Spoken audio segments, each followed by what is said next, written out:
即马菜头当咧大出，消基会去抽验市面在卖18件产品，有5件农药残留无符合规定，其中4件是超市卖。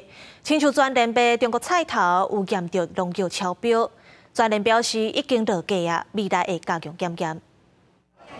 实地回购的所在白菜头正营养，将在民众拢会买来煮食。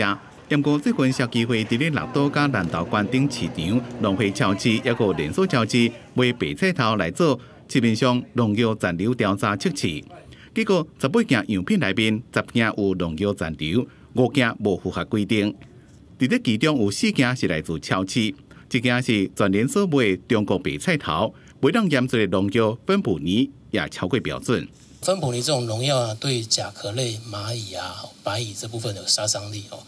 用在这个杀虫剂，对鱼类啊或水中的水生的这个无脊椎动物部分啊，是算是一个剧毒啊。那如果人类啊，这长期累积吸收这样的一个农药，肝肾还有甲状腺方面的伤害。消基会讲，对检测的结果来看，白菜头验出农药无合格比例是28%，有关偏悬。伫即马正多是大出的时阵，表示白菜头农药残留的情形有关无改善。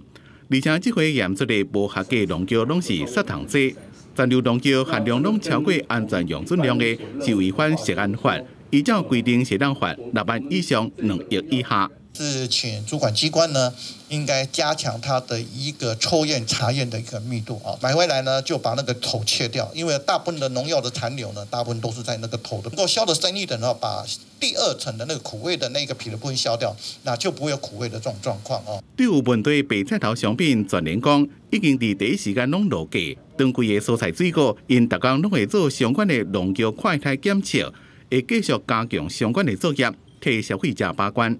记者综合报道。